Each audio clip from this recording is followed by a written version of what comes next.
Disk வந்து தேஞ்சிச்சு பாருங்கள் ஃபுல்லாக. ஸோ டிஸ்க் தேஞ்சிருக்கும், டிஸ்க் ஹீட் ஆகும், மைலேஜ் குறையும், பிரேக் டயர் வந்து பார்த்தீங்கன்னா ஓனட் ஆகும். இந்த மாதிரி நிறைய இஷ்யூஸ் இருக்குது.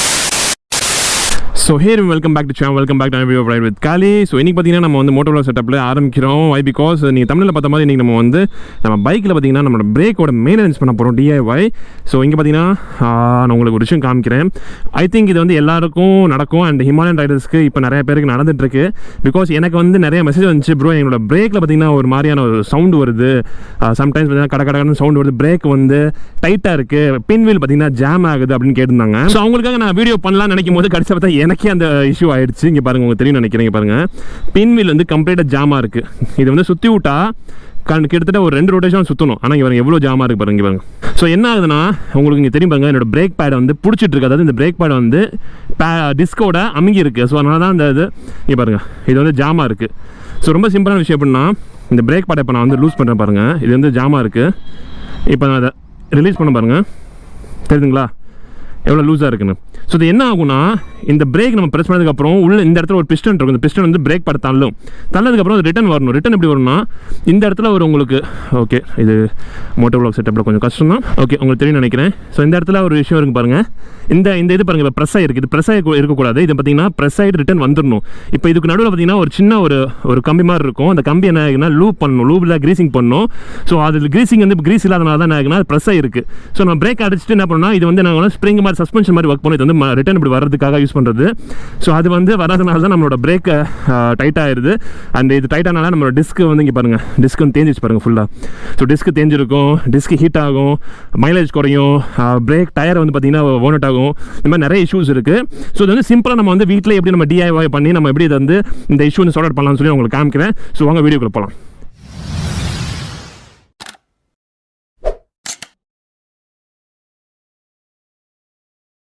ஸோ கைஸ் இப்போ பார்த்தீங்கன்னா நம்ம வந்து இந்த போல்ட் வந்து இப்போ ரிமூவ் பண்ணோம். ஸோ இந்த போல்ட் ரிமூவ் பண்ணதுக்கப்புறம் தான் இந்த பிரேக்கோட கம்ப்ளீட் செட்டப் வந்து நம்ம வெளியே எடுக்க முடியும். ஸோ இந்த பிரேக்கோட கம்ப்ளீட் செட்டப் வெளியே எடுத்து நம்ம வந்து அந்த க்ரீஸ் எல்லாம் பண்ணுற வேலை பண்ணணும். ஸோ இப்போ இந்த போல்ட்டுக்கு செட்டப் பண்ண பார்த்தீங்கன்னா இங்கே நம்மக்கிட்ட எல்லா டூல்ஸ் ரெடியாக இருக்குது. அது பார்த்தீங்கன்னா க்ரீஸ் வச்சிருக்கேன், நீங்கள் WD-40 இருக்குது. அண்ட் WD-40 பார்த்தீங்கன்னா நான் வந்து பைத்தியக்காரத்தனமாக செயின் லூப்புக்கு நான் கண்டிப்பாக நான் யூஸ் பண்ண போகிறது இல்லை. பிகாஸ் இதை செயின் லூப்புக்கு யூஸ் பண்ண பார்த்தீங்கன்னா கண்டிப்பாக கொஞ்சம் நல்லா ஃபீல் பண்ணுவான். ஏன்னு கேட்டிங்கன்னா, நான் வந்து இதை டீக்ரேட் பண்ண சொல்லலை, இதை வந்து ப்ரொமோட் பண்ண யூடியூபருக்கும் நான் வந்து டீக்ரேட் பண்ணணும்னு நினைக்கல.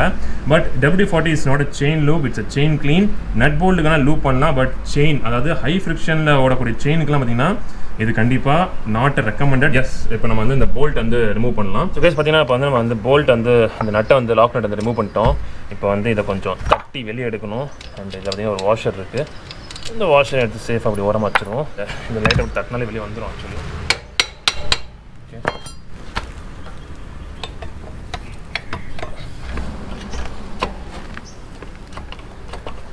ஓகே, ஸோ இந்த செட்டப் வெளியே வந்துருச்சு. ஸோ இங்கே பார்த்தீங்கன்னா உங்களுக்கு ஒரு புஷ் தெரியும், இந்த புஷ் ரொம்ப ரொம்ப முக்கியம். ஸோ இந்த புஷ் இங்கே வச்சுப்போம். ஸோ கைஸ் பார்த்தீங்கன்னா இப்போ வந்து இந்த போல்ட் வந்து எடுத்தாச்சு. அண்ட் இப்போ உங்களுக்கு நான் வந்து ஒரு விஷயத்தை காமிக்கிறேன். ஸோ உங்களுக்கு இங்கே தெரியும் நினைக்கிறேன். இப்போ நம்ம பேட்ஸ் இப்போ வந்து ரிமூவ் பண்ணிடுவோம். 2 பேட் இங்கே இருக்குது பார்த்தீங்களா. அண்ட் உள்ளே வந்து இந்த இடத்துல பிஸ்டன் இருக்குது. நான் அந்த பேட் ரிமூவ் பண்ண உங்களுக்கு காமிக்கிறேன். நம்ம பேட் வந்து அனிவனாக வந்து இதாக இருக்குது, வேரோட் ஆகிருக்கு. அண்டு இங்கேயான பேட் வந்து டேமேஜ் ஆகிருக்கு. ஸோ பேடையும் வந்து கொஞ்சம் மாற்றுற மாதிரி தான் இருக்குன்னு நினைக்கிறேன் நான் நெக்ஸ்ட் லாங் ரைட் போகிறதுக்கு முன்னாடி. பட் இந்த பேட் ஓகே தான். ஏன்னா இது என்னன்னா இதில் தேஞ்சாச்சு. இது வந்து பாருங்கள் ரொம்ப ஷைனிங் ஆகிடுச்சு பாருங்கள். இது வந்து கிரிப்பாக இருக்கணும். ஸோ நம்ம சாண்ட் பேப்பர் கூட வச்சு இது பண்ணிக்கலாம். பட் ஓகே தான், பேட் வந்து யூஸ் பண்ண ஒன்றும் பிரச்சனை கிடையாது. அண்ட் முக்கியமான பாட்டு பார்த்தீங்கன்னா இப்போ இந்த இதை நம்ம இப்போ இழுத்தோன்னாவே வந்துடும் ஆக்சுவலி பார்த்தீங்கன்னா. தெரியுது பார்த்தீங்களா. ஸோ இது வந்து எப்படின்னா, இது புஷ் பண்ணால் இது வந்து ஒர்க் ஆகணும். என்ன சொல்கிறது, இது வந்து பிரேக் வந்து ப்ரெஸ் பண்ணிட்டு விட்டால் ரிலீஸ் ஆனால் இது வந்து மூவ் ஆகணும். இழுத்தாலே வந்துடும், அவ்வளோதான். புஷ் ரப்பர் மாதிரி. அண்ட் இது பார்த்திங்கன்னா இப்போ நம்ம க்ரீஸ் பண்ணணும். இங்கே நம்மளோட பிஸ்டன் இருக்குது பார்த்தீங்கன்னா, இதான் நம்மளோட பிஸ்டனை வந்து உள்ள. ஸோ கைஸ் இப்போ பார்த்தீங்கன்னா நம்ம இந்த பின்னை வந்து க்ரீஸ் பண்ணணும். அண்டு கீழே ஒரு பின் இருக்குது பாருங்கள் இந்த இதில். ஸோ இந்த பின்னையும் க்ரீஸ் பண்ணணும். நான் ஒரு லூபு, இது எல்லோரும் தெரியாமல் என்ன சொல்லிட்டு இருக்காங்கன்னா, இது வந்து செயின் க்ளீன் சொல்லிட்டு இருக்காங்க. நான் அகைன் கைஸ் இதை நான் யாருமே டீஃபேம் பண்ணுறதுக்காக சொல்லலை. பட் டு பி ஹானஸ்ட் உண்மையான விஷயம் என்னன்னா, WD-40 is a cleaner, not a chain cleaner, just a cleaner, அவ்வளோதான். ஸோ இதை கொஞ்சம் திருப்புனா நல்லாயிருக்கும். பட் திருப்ப முடியலையே. ஓகே, ஸோ இப்படி திருப்பிக்கலாம்.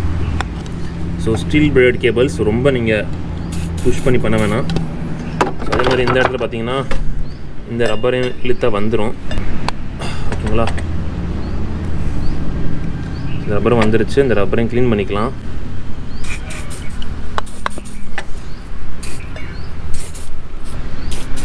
ஸோ 10,000 கிலோமீட்டரில் பார்த்தீங்கன்னா இது கண்டிப்பாக நம்ம பண்ணி தான் ஆகணும், இந்த க்ளீனிங் ப்ரொசீஜர்ஸ் எல்லாமே. ஸோ ஷோரூமில் இதை நீங்கள் எக்ஸ்பெக்ட் பண்ணது ரொம்ப ரொம்ப கஷ்டம். ஷோரூமில் இந்த மாதிரி இவ்வளோ டைம்லாம் ஸ்பெண்ட் பண்ணி உங்களுக்கு க்ளீனாக பண்ணியே தர மாட்டாங்க first of all. So better நம்மளே இதை நம்ம க்ளீன் பண்ணால் தான் நம்ம வண்டியோட லைஃப் லாங் நம்ம வந்து எந்த ஒரு இஷ்யூஸ் இல்லாமல் யூஸ் பண்ணலாம். ஸோ இந்த பாட்டை பார்த்திங்கன்னா இப்போ நம்ம வந்து க்ரீஸ் பண்ணிக்கலாம். ஸோ எங்கிட்ட இந்த மாதிரி ஒரு பயோ மைலேஜரோட க்ரீஸ் இருக்குது. இது வந்து நார்மலான க்ரீஸ் தான். ஸோ இந்த க்ரீஸை நான் வந்து என்னோடய கோன் செட்டுக்கும் நான் யூஸ் பண்ணேன். இங்கே ஏன் நான் க்ரீஸ் பண்ண சொல்கிறேன்னா, பிகாஸ் இது வந்து க்ளோஸ்டு சர்க்யூட் ரைட். இதில் நம்ம வந்து ஆயில் பார்த்திங்கன்னா ஆயில் யூஸ் பண்ணால் வந்து லிக்விடான ஃபார்மேஷனில் இருக்கிறது. ஸோ டக்குன்னு வந்து பார்த்திங்கன்னா அந்த ஆயில் வந்து பார்த்திங்கன்னா ஃப்ளோ ஆகி போயிடும். ஸோ க்ரீஸ்னால் ஓரளவு வந்து பார்த்திங்கன்னா உங்களுக்கு வந்து ஹை டெம்பரேச்சர் வந்து ரெசிஸ்ட் பண்ணும். அண்டு கொஞ்சம் நாளைக்கு அந்த க்ரீஸ் உள்ளே இருக்கும். ஸோ உங்களுக்கு வந்து கொஞ்சம் லூப்ரிகேஷன்ஸ் நல்லாவே கிடைக்கும். ஸோ கைஸ் இங்கே பார்த்தீங்கன்னா வந்து ஃபுல் அண்ட் ஃபுல் அந்த இதோட க்ரீசிங் பண்ணிட்டேன். இங்கே உங்களுக்கு பின் தெரியுமாங்க, இந்த பின் க்ரீசிங் பண்ணிட்டேன். அண்ட் இந்த புஷ், அதாவது இந்த ரப்பர் புஷ் மாதிரி இருக்குல்ல, இதையும் க்ரீசிங் பண்ணி உள்ளே க்ரீஸ் பண்ணிட்டேன். இந்த பின்னுக்கு உள்ளே பார்த்தீங்கன்னா க்ரீஸ் பண்ணணும். So full and full grease பண்ணியாச்சு. அண்டு இந்த பின்னு நம்ம க்ரீஸ் பண்ணியாச்சு. ஸோ இந்த ஃபுல் அசம்பிளி இப்போ நம்ம செட் பண்ணுறோம். அண்ட் இங்கே பார்த்தீங்கன்னா இதோட இந்த புஷ்ஷுக்கு தெரியுங்களா, அதாவது இந்த புஷ் பார்த்தீங்கன்னா இதில் ஃபிக்ஸ் ஆக முடியும். ஸோ இந்த புஷ் வந்து பார்த்திங்கன்னா நம்ம க்ரீஸ் பண்ணியாச்சு. ஸோ ரொம்ப ரொம்ப முக்கியம் அதுதான். இப்போ வந்து இந்த கம்ப்ளீட் கன்சோல் நம்ம வந்து ஃபிட் பண்ணுறோம். ஃபிட் பண்ணி உங்களுக்கு நான் காமிக்கிறேன்.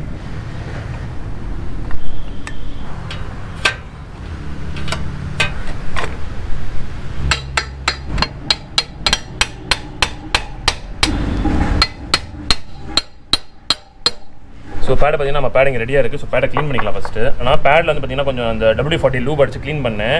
ஸோ அது வந்து கொஞ்சம் என்ன சொல்கிறது, லூப்ளிகேஷன் இருந்துச்சுன்னா ஃப்ரிக்ஷன் கிடைக்காது. ஸோ அதனால தான் இது வந்து இப்போ க்ளீன் பண்ணிக்கலாம்னு சொல்கிறேன். சாண்ட் பேப்பர் வச்சு நம்ம இப்போ இதை ரஃப் பண்ணிக்கலாம். சூப்பர், நல்லா ரஃப் ஆகிடுச்சு. ஸோ இது மாட்டினதுக்கப்புறம் நம்ம வந்து இந்த நம்மளோட டிஸ்கை வந்து சாண்ட் பேப்பர் வச்சு நம்ம வந்து க்ளீன் பண்ணிக்கலாம். பட் இப்போ வேணாம், ஃபஸ்ட் நம்ம டிஸ்கை மாட்டுவோம், ஐ மீன் பேடை மாட்டிடலாம். ஸோ கைஸ் இது வந்து லெஃப்ட் ரைட் எதுவும் கிடையாது, இது வந்து உள் பக்கம் போகும், இது வந்து வெளியே பக்கம் வரும், அந்த மாதிரி தான். ஸோ ஃபஸ்ட் நம்ம வந்து இந்த பேடை வந்து ஃபஸ்ட்டு ஃபிக்ஸ் பண்ணிக்கலாம். ஸோ நம்ம வந்து இந்த இதையும் போட்டு டைட் பண்ணிடலாம். இதை நம்ம வந்து இப்போ ரைட்டாக க்ரீஸ் பண்ணிவிட்டு அவ்வளோ போல்ட் வந்து டைட் பண்ண வேண்டியதான். ஸோ கைஸ் இங்கே பார்த்தீங்கன்னா இப்போ வந்து நம்மளோட இந்த செட்டப் வந்து ஃபுல் அண்ட் ஃபுல் வந்து கம்ப்ளீட்டாக வந்து நம்ம ஃபிட் பண்ணியாச்சு. அண்டு பிரேக் கேலிப்பர்ஸ் எல்லாம் பக்காவாக வைக்காது. இங்கே பாருங்கள், இப்போ வந்து ஃப்ரீயாக எந்த ஒரு இது இல்லாமல் ஜாம் இல்லாமல் டயர் ரொம்ப ஃப்ரீயாக சுற்றுது. அதெல்லாம் பிரேக் அடித்தாலும் ரொம்ப பக்காவாக நிற்கிது. ஸோ இதுதான் கைஸ், இந்த ஒர்க் தான் நீங்கள் வந்து பண்ணணும். உங்களுக்கு பிரேக்கில் வந்து சவுண்ட் வந்துச்சுன்னா தயவு செஞ்சு இந்த இது பண்ணுங்கள். இந்த இது பண்ணலைன்னா உங்கள் பிரேக் வந்து ஜாம் ஆகும். அன்வான்டாக உங்களோட பிரேக் வந்து தேயும், பேட் தேயும். அண்ட் என்ன சொல்கிறது, ஆல்மோஸ்ட் லைக் உங்கள் வண்டியும் வந்து ரொம்ப டிஸ்பேலன்ஸாக இருக்கும். பின் பக்கம் சைடு பார்த்தீங்கன்னா ரொம்ப இஷ்யூ வர மாதிரி உங்களுக்கு ஃபீல் வரும். ஸோ நான் ஆல்மோஸ்ட் இப்போ நான் பண்ணிட்டேன். இதுக்கு நிறைய பேர் என்ன சொல்லுவாங்கன்னா ப்ளீட் பண்ண சொல்லுவாங்க. ஸோ நீங்கள் ப்ளீட் பண்ண தேவையில்லை. இந்த ஒர்க் பண்ணி ஜஸ்ட் க்ரீசிங் பண்ணாலே போதும். இதுதான் நமக்கு ரொம்ப ரொம்ப முக்கியம். இந்த ஜாம் இல்லாமல் ஓடணும், இதுதான் ரொம்ப ரொம்ப முக்கியம். ஸோ கைஸ் அதே மாதிரி நம்ம வந்து ஃப்ரண்ட் வீல்லையும் பார்த்தீங்கன்னா நம்ம வந்து இந்த 2 போல்ட், அதாவது இந்த 12 நம்பர் போல்ட் பார்த்தீங்கன்னா 12 mm போல்ட், இந்த 2 போல்ட்டையும் கழட்டிட்டு கேலிப்பர் எடுத்தால் மட்டும் போதும். ஸோ டயரை நீங்கள் வந்து ரிமூவ் பண்ண தேவையில்லை. அண்ட் அதே மாதிரி இந்த இதையும் நம்ம ரிமூவ் பண்ணிட்டு உங்களுக்கு தெரியுது பார்த்தீங்களா, இந்த இடத்துல இந்த பின் தெரியுது பாருங்கள். ஸோ இந்த இடத்துல அந்த புஷ் மாதிரி இருக்கும். ஸோ இதை நம்ம மறுபடியும் க்ரீஸ் பண்ணோம். ஸோ இந்த இதை நான் பண்ண போகிறேன். பட் மறுபடியும் உங்களுக்கு வீடியோ காமிக்க தேவையில்லை. பிகாஸ் நீங்கள் அந்த வீடியோ ஐ மீன் அந்த ரியர் வீடியோ நீங்கள் வந்து பார்த்துருப்பீங்க எப்படி போகணும்னு சொல்லிட்டு. ஸோ இந்த ஒர்க்கு மட்டும் நீங்கள் வந்து ரொம்ப ஈஸியாக வீட்டிலே பண்ணலாம். ஐ ஹோப் இந்த வீடியோ கண்டிப்பாக உங்களுக்கு பிடிச்சுன்னு நினைக்கிறேன். ஸோ பிடிச்சிருந்தா மறக்காமல் லைக், ஷேர், சப்ஸ்கிரைப், நம்ம சேனலுக்கு சப்போர்ட் பண்ணுங்கள். So thank you for making part of it. I'll see you soon in the next one. Take care and do what you, my dear friends. Bye bye.